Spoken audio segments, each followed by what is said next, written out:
spent most of that morning drowned in the steady roar of the crusher, the kind of noise that settles into your bones after enough shifts. The air was dry, the kind of crisp early fall morning that looks calm until the machines light up and the dust hangs over everything like a dull fog. I was standing near the control stand, watching the conveyor feed a slow line of stone toward the hopper. It was nothing unusual, just another day of keeping the flow steady and the jams to a minimum. I had seen a bobcat once or twice on the ridge above the yard, just a flash of red-brown slipping between rocks. A few guys joked about a wild cat prowling near the belt last week, but nobody paid much attention. Animals pass through sometimes. They kept their distance, we kept ours. I leaned on the railing, waiting for the loader to bring the next bucket, when something moved at the corner of my vision. At first I thought it was just dust swirling off the hopper lip, but then I saw a tail flick in the sunlight. A small shape crouched low near the metal edge. I stepped forward, squinting. The shape lifted its head, and my stomach dropped. A bobcat kitten, tiny, trembling, stood inches from the drop into the feed chute. It let out a thin sound, almost lost under the grinding rollers, a desperate, high-pitched cry. My first instinct was to call someone over, but then I noticed movement on the far side of the hopper. I turned just in time to see the mother. She was pressed low against the ground, tense, eyes locked on the kitten. She looked terrified and furious all at once, her ears pinned flat, her muscles tight like a coiled spring. I didn't understand how they'd gotten so close. Maybe the noise scattered them. Maybe the kitten slipped on the gravel. But the mother wasn't hesitating. She crept toward the lip of the hopper, claws scraping lightly against the metal. The crusher growled beneath her, the internal drums rolling up to speed again after the loader's brief pause. I felt the vibration under my boots. The sound must have pushed her over the edge, because the next moment she surged forward. I froze. She leaped straight toward the hopper opening, her body arcing over the metal rim as if nothing else in the world existed but that kitten. The machine roared below her, shaking the walls of the chamber. My heart hammered. If I didn't stop the crusher that second, both of them would be dragged into the feed and torn apart. But shutting it down meant halting the entire line, and it wasn't a decision we were supposed to make without a call. For a split second I stood locked between rules and instinct, between the job and what I knew I was watching. The mother disappeared inside the hopper mouth, swallowed by dust and the echoing rumble. I lunged toward the emergency stop. My hand closed around the red handle just as the machine let out a deeper, throatier roar from below. The metal under me vibrated harder, and the last glimpse I caught was the bobcat's tail vanishing into the shadows. My hand slammed the emergency stop, and the crusher shuddered in protest. The rollers didn't quit right away. They wound down with a heavy, grinding moan that echoed inside the hopper. For a moment I couldn't breathe. All I heard was the slowing rumble and the frantic scrape of claws somewhere inside the dust. Mike's voice tore through the air before the machine even stopped. He was yelling from the walkway, demanding to know who shut the line down, but I was already climbing the metal steps toward the hopper. The vibration eased under my boots, but it didn't die completely. The drums were still spinning out their last rotations. Two guys from the yard sprinted toward me, one of them cursing under his breath. Nobody knew what was happening until they reached the rail and looked inside. The sight hit all of us at once. The bobcat stood on a steep sheet of steel just above the feed zone. Her claws dug so deep into the surface that they screeched as she shifted. Dust clung to her coat. She kept glancing down, ears twitching, searching for the kitten's cry. The little one was wedged on a tiny ledge no wider than my boot, trembling, one wrong move from sliding into the chute. Mike pushed through, furious until he saw them. His face went pale. He muttered something about procedures, but even he stopped shouting. Nobody wanted to watch what would happen if the machine kicked back on. We had to get them out, but the drop inside the hopper was too steep for anyone to climb safely. The walls funneled inward, slick with dust and gravel. One slip and a person would end up right where those animals were. Ray, one of the older operators, ran to grab a set of extension ladders. Another guy brought over harnesses. Someone suggested using the loader's bucket to get closer to the rim, and Mike, torn between anger and fear, finally agreed. While they positioned the bucket, I leaned over the edge, trying to get a clearer view. The mother bobcat looked up at me, her chest heaving. She didn't snarl at first. She just pressed her body around the kitten, shielding it from the open chute below. When I reached a little farther, she let out a sharp, warning hiss. Not a threat, a plea.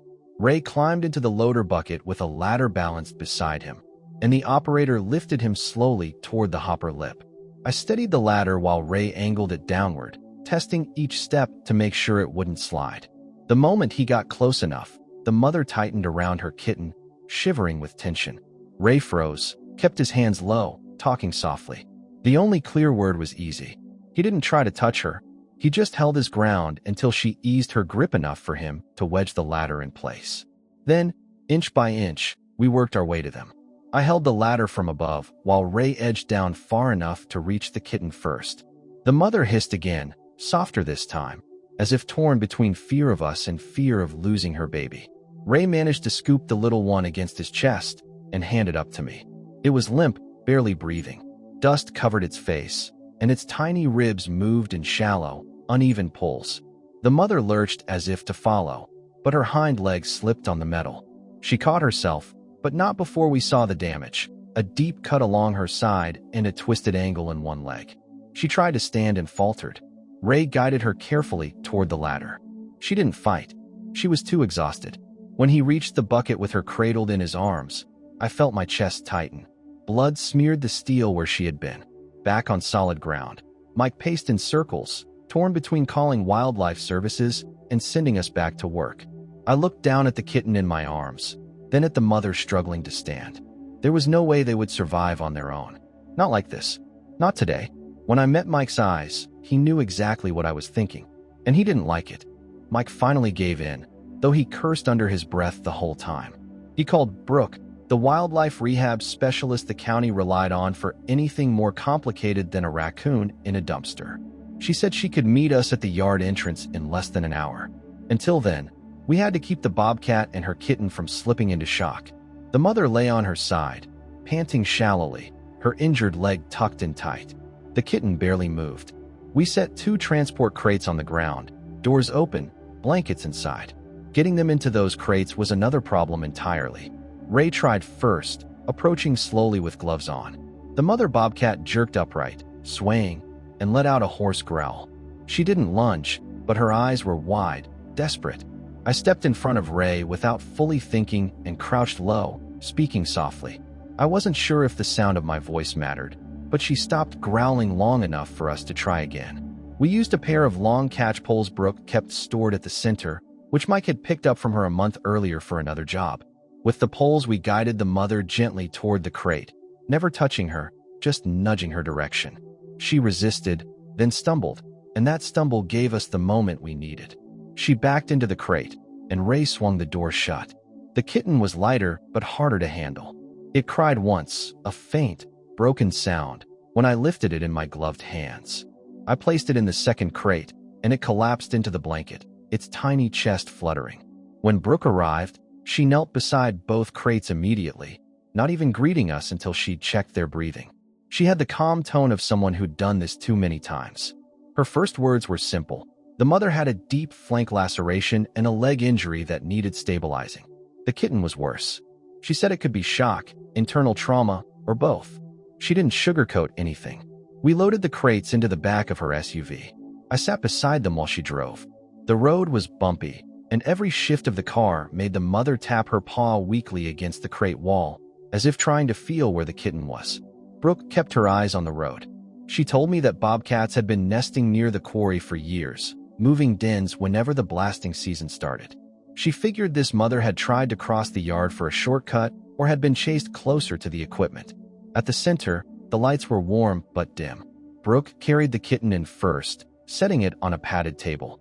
She checked its pulse, cleaned dust from its nose, and hooked it to a tiny oxygen tube. The mother was harder to move, but we lifted her crate side by side. When Brooke examined her leg, the bobcat hissed, but she didn't strike. She just thumped her tail against the crate floor over and over, refusing to look away from the table where her kitten lay. Brooke wrapped the wound, gave her antibiotics, and finally exhaled, a tired, honest sound. She told me straight that the mother would recover if infection didn't set in, but the kitten was a coin toss. She said we wouldn't know anything for certain until morning. Much later, when the center grew quiet, I found myself sitting on a folding chair beside the crates. The mother lay against the wall closest to the kitten's carrier, her eyes half open, her breath slow but steady. Every few minutes, she lifted her head, listening. Before I left, I checked on the kitten one more time. Its breathing was shallow, but it was still there, still fighting. Brooke rested a hand on my shoulder and said softly that if it made it through the night, then maybe, just maybe, it had a chance. I turned back to look at both crates before leaving. The room felt heavier than the air outside. Nothing was certain. Not yet. Brooke called just after sunrise. I was barely awake when I heard her say the words I hadn't dared to expect. The kitten made it through the night. It was still weak, still unsteady, but alive. That alone felt like a small miracle. I drove to the center on my lunch break. The mother bobcat was pacing when I walked in, her injured legs stiff but functional. She stopped the moment she saw me, not out of recognition, but because I was one more person near her kitten. When Brooke carried the little one out of the recovery room, the mother let out a low rumble, not angry, not welcoming, something in between.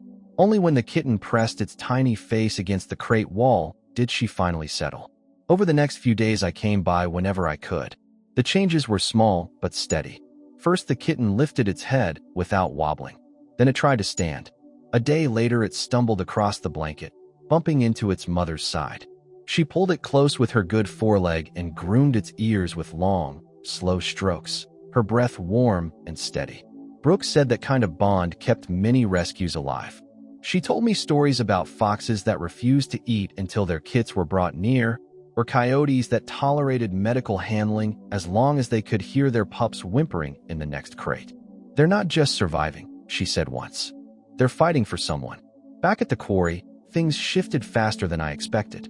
Mike grumbled for 2 days straight about paperwork and inspections, but once the owner heard about what happened, he ordered new safety measures immediately. Higher fencing around the hopper, motion sensors tied to alarms, and a mandatory walk-around check before every startup. Some of the guys teased me when they realized I was spending my free time at the rehab center. A few called me a wildlife activist. One left a toy bobcat on my locker. I didn't mind. Every time I watched the mother press her nose against the kitten's fur, I knew I'd do it all again. By the end of the week, the kitten was walking, wobbly but determined. Its steps were tight circles around its mother, followed by clumsy attempts to climb over her back. She tolerated everything, even when her injured leg forced her to lie still. When the kitten curled up beside her, she bent her head to tuck it close, letting out a soft huff that almost sounded like relief. Brooke spent a lot of time preparing us for the next stage. She said we'd need a quiet place, well away from roads or equipment, with natural cover and space to roam. Her worry wasn't the terrain, it was people. Hunters, trappers, even hikers who got too close. One afternoon, after checking the mother's stitches, Brooke leaned against the counter and said that if everything stayed on track for a few more days, the pair could be released. It would need planning, careful timing, and a safe location. She looked at me as she said it, like she expected me to help choose that place. For the first time since the rescue, the uncertainty wasn't about living or dying. It was about what came next, and whether we were ready to give them back to the wild without putting them in danger again. A week passed before Brooke finally said the words we had all been hoping for, though none of us wanted to say them out loud first. The mother's leg was healing the way it should, the stitches were clean, and her weight had started to normalize. The kitten, once barely able to lift its head, had gone from wobbling in circles to tumbling over Brooke's shoelaces every time she opened the door of the crate. They were stronger now, still fragile, still recovering, but strong enough that we could start talking seriously about release. The only question left was where. Brooke spent 2 full days scouting potential locations. She checked ridgelines, dry creek beds, and patches of forest I didn't even know existed. When she came back with her final choice, a stretch of remote hills thick with underbrush and shaded rock shelves, she explained that it wasn't just about finding a place without hunters or roads. It needed to feel natural, quiet, and familiar enough for a bobcat to reclaim a normal life without being pushed back toward the quarry. On the morning of the release, we loaded the crates into a small trailer hitched to Brooke's truck.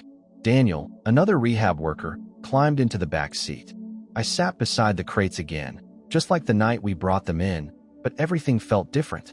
The kitten was awake this time, shifting and rustling inside the carrier, tapping occasionally at the wall with tiny, impatient paws. The mother tapped too, but gently, almost rhythmically, as if reassuring herself the kitten was still there. The drive started in silence. The road stretched through long, open fields before tilting into rising slopes covered in dark pines. Sunlight flickered through the branches, breaking over the hood of the truck. At one point, Daniel said that if we had hesitated even a single minute back at the quarry, the ending would have been unthinkable. Brooke didn't answer, but the way her fingers tightened on the steering wheel said she agreed. I didn't speak either. That thought had been sitting in my chest since the moment she leapt into the hopper. We reached the release site around noon. The air was cool and sharp, carrying the scent of sap and wet earth. The forest floor was cushioned with needles, the kind that muffled every step. Brooke walked ahead for a minute, scanning the tree line, listening for anything out of place. When she waved us forward, we carried the crates a few feet apart and set them facing the open stretch of woods. Brooke opened the mother's crate first. The Bobcat didn't rush out. Instead, she crouched low, her ears swiveling, her chest rising and falling as she tasted the air. When she finally stepped forward, she moved with slow, deliberate control, each muscle coiled with caution. She limped on her injured leg, but she held herself upright, determined not to show weakness. She circled once, sniffing the ground, then looked back at us. Her eyes were sharp and calculating, not hostile but intensely aware. She wasn't looking for gratitude. She was looking for danger. When Brooke opened the kitten's crate, the change in energy was instant. The little one burst out in a clumsy sprint, tripping over its own paws before correcting itself and bounding directly toward its mother. She stepped aside, letting it bump into her flank, then lowered her head to nudge it gently. They stayed like that, pressed together, breathing the same air, a small, silent reunion. The mother turned toward the forest and began walking. She moved several paces ahead, then stopped and glanced over her shoulder. The kitten scrambled to catch up, slipping once on a patch of needles, but recovering quickly. When the mother saw it reach her side, she continued forward, disappearing gradually into the layers of brush. Just before the forest swallowed them completely, she paused. Her body shifted, her head angled back toward us, and for a brief heartbeat it felt like she was holding eye contact. Maybe it was instinct, or coincidence, or maybe she was simply making sure we weren't following. Still, the moment landed in my chest with a weight I wasn't expecting. Then she stepped into the shadows, and the kitten followed. We folded the crates and carried them back to the trailer. The clearing grew quiet again except for the breeze threading through the branches. Daniel muttered something about hoping they'd stay as far from the quarry as possible. Brooke said they'd choose their own path now, and that was all any of us could ask. Back at the quarry later that afternoon, I walked the perimeter of the new fencing. Fresh warning signs hung on every post. Motion sensors blinked faintly under the sun. The machines were still loud, still powerful, but the place felt different now, like the story of that mother and her kitten had pressed itself into the metal and concrete. I stood there for a long time, listening to the familiar rumble and clatter, thinking about how close everything had come to ending in silence. Saving them didn't fix every problem, but it changed something real, in me, in the crew, maybe even in the way the quarry would be run from now on. Sometimes one moment of desperation from a wild animal is enough to shake people awake. And maybe, this time, waking up was enough.